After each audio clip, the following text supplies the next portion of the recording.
we're not talking about open borders in this instance, are we? We're talking about saying to up to 200,000 Ukrainians, your need is great, we welcome you.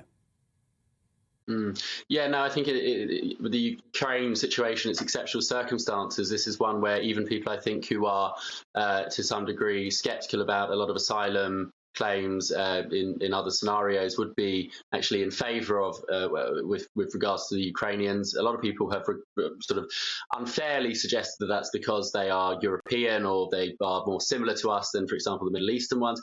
But I think it's just the fact that it's very close to home. We feel a lot more of a relationship to it, and also it's the natural human empathy of seeing people who are in distress. But what the Ukrainians, I think, ultimately want isn't to go far from home to resettle in a new country. They want to be able to live their lives in Ukraine as they have been before. They want to live in a free Ukraine, in a Ukraine where they are not being oppressed or having their land stolen. And that should be where we're putting our priorities. It shouldn't be about saying, right, we're immediately jumping to the solution of bringing them over to Britain.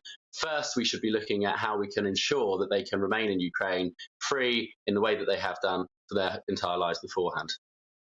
Steve Valdez-Simons, it's a story that is only just beginning, in a sense, to play out, isn't it? We're seeing camera crews on the borders of Poland, Hungary, elsewhere, substantial numbers of people, tens of thousands of people coming across the borders, bound principally for the nearer European countries like Germany, before the UK plays a significant role. But it's putting the refugee question on the table. It's encouraging a response from members of the public, from the media, from MPs, and I'm guessing that alone you would welcome. Well, I think it's very important.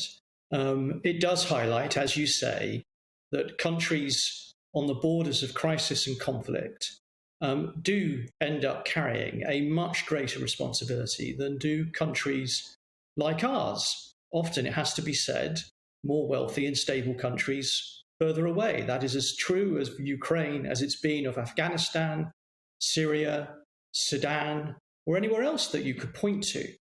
And the emphasis here ought to be that if we are truly to both stand with Ukrainian refugees or any refugee who is fleeing, we also need to stand with the nations on those borders who are being asked to deal with hundreds of thousands of people at their borders in Poland at the moment. We should be taking some share of responsibility so that all Ukrainians find safety and the countries most affected have some real relief from the degree of stress that they are put under. What's to disagree with on that, Benjamin Lockdane? I can't find anything in what Steve just said remotely objectionable. Ukrainians are fleeing a war zone. They should be welcomed.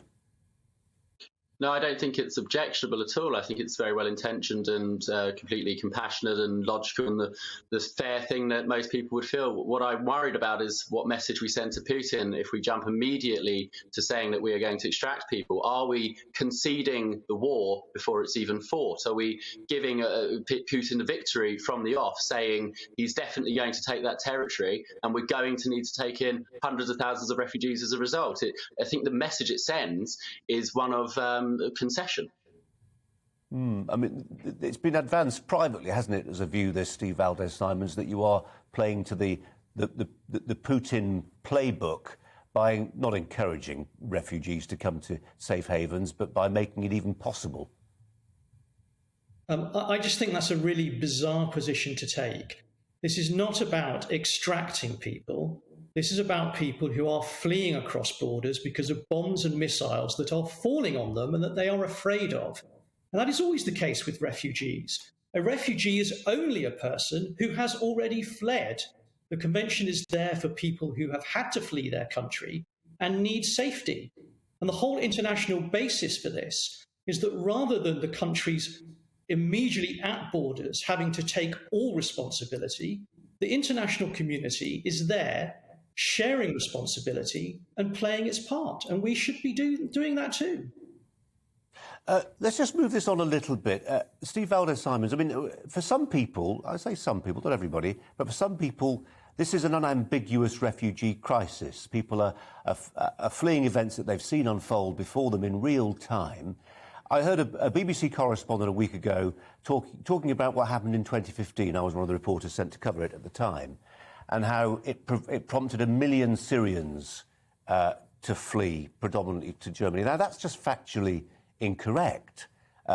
So you've seen the numbers and the locations that people were coming from. Yes, there were, doubtless, hundreds of thousands of Syrians who were fleeing their war-torn country, but they were joined by others whose need was less pressing. I mean, I know you're probably going to argue about that point, but there were many others, and many of them were economic migrants.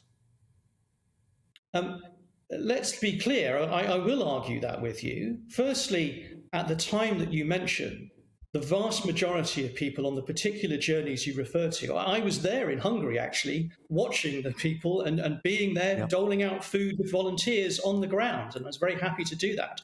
The vast majority of people on those journeys originally were Syrian, and they were joined, you're right, by people from other countries, many of whom were by much more neglected conflicts and persecution elsewhere, including Afghans, including people fleeing conflicts in sub-Saharan Africa. And we do have to understand that it's not just the countries that make the news and get a lot of attention, as no doubt Ukraine will, and no reason why it should not, and obviously Syria did. There are many conflicts around the world, and hardly any of the people who flee from those come to countries like ours, but some do, and we should be there to protect them.